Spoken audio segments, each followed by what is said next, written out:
The doctors are telling me this guy, Dr. Loudon, shows up at 11 o'clock that night, and he says, we really need to do surgery. We were going crazy. Emotionally, we're an absolute mess. Life stopped. For me, I didn't step into my office building for months from that day forward. So, in the middle of that night, surgery ended up being the next day, and in the middle of that night, we got a phone call from a YPO guy who runs a brain rehab clinic in Bakersfield, California. He called me up and he said, listen, I know these two doctors. I know they're at the top of the field. I know that what they're going to do is the right for the diagnosis that you have. And then when we had to go for second opinions, within hours, member-to-member exchange was able to get us multiple opinions to validate the situation that we were in before surgery. Pretty cool. And they told us if we don't get after it, he'd go into a coma. So, this is Mason coming out of surgery. Surgery's about 3.5 hours. And what are we thinking as parents when this is happening? Is he going to be able to talk?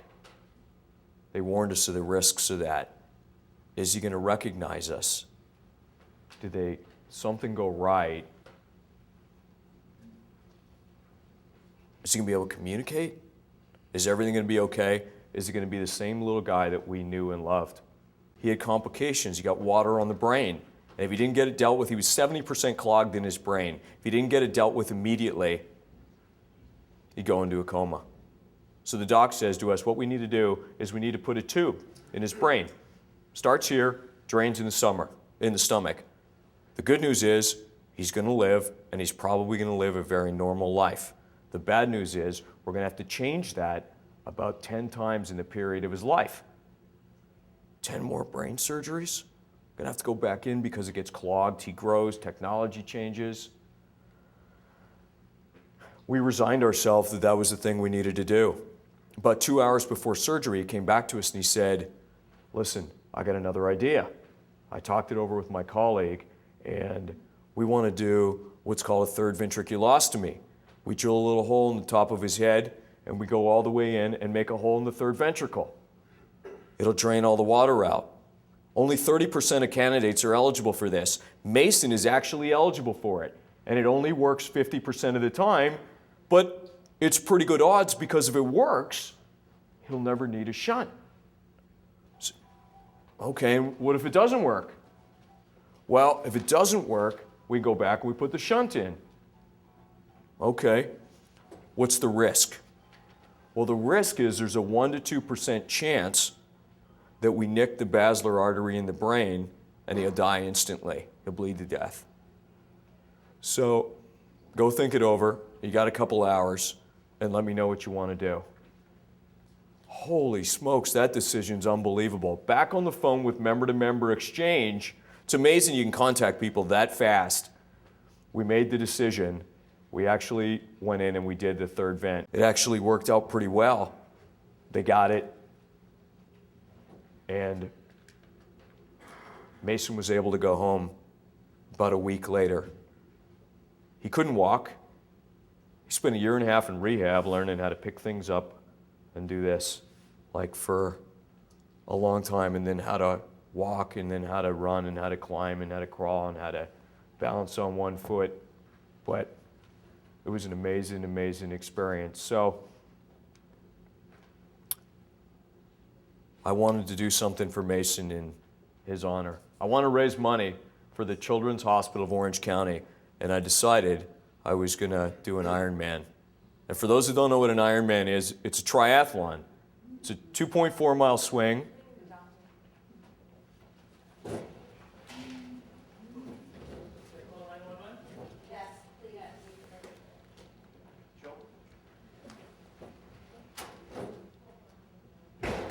It's a 2.4-mile swim, and here I am with 2,500 of my new friends.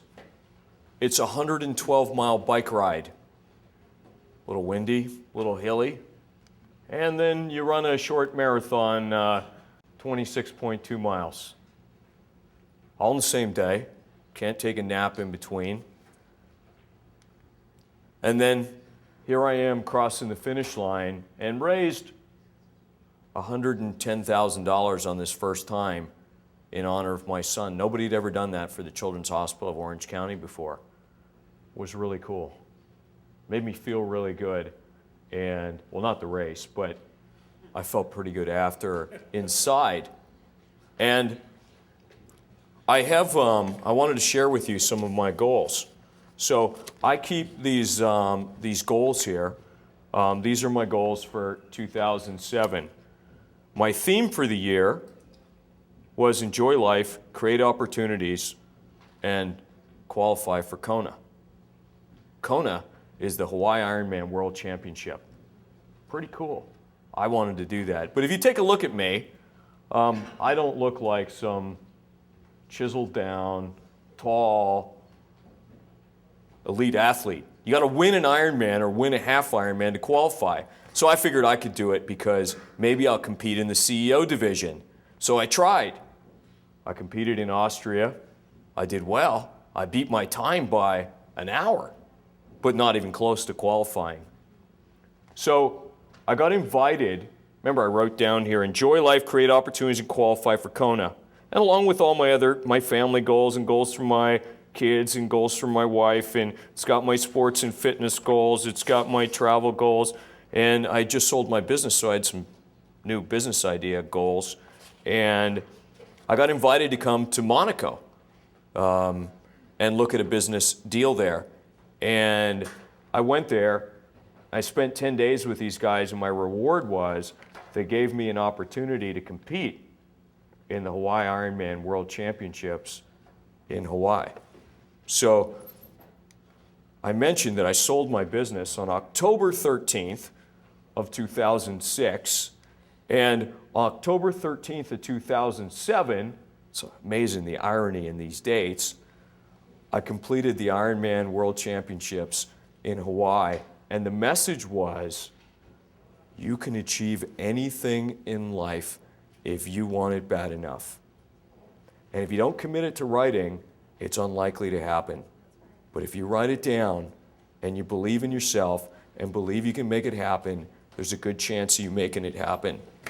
I got my 2008 goals right here.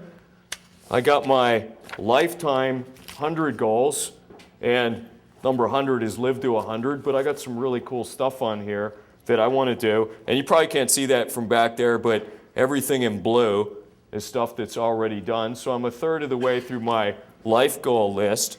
And one of the things I want to do is visit 100 countries. And this is on www.travelercenturyclub.org. There's a list of all the countries, and I've been to 54 of the 100 so far. So if I don't measure this, it's not going to get done. So write your stuff down. Now I want to talk about what could happen to you. This is a friend of mine, a YPOer from Australia. He's in the wine business. He finds out he has a 5% chance to live, needs to check out his business that day. Never re-entered his business for a year. Good news is he lived, and here we are just a few months ago enjoying some wine in his winery. Or what about a fire taking your building down? Or you've probably been watching the news, but I brought this with me. This is the Orange County Register from a couple days ago. Inferno. Over 800 homes have burned down in Orange County. What happens if you go home tonight and your house is burnt down? It happened to 800 people in Orange County. We had to evacuate. Never happened to us before. We live in Newport Beach. All of a sudden, unbelievable smoke at our house. This was about 2 months ago. Outrageous. I could barely see the house next door to me because the smoke was so black. Police are banging on the door. So what do you take when the guy says, you got to be out of here in 3 minutes? You know what you would take out of your house?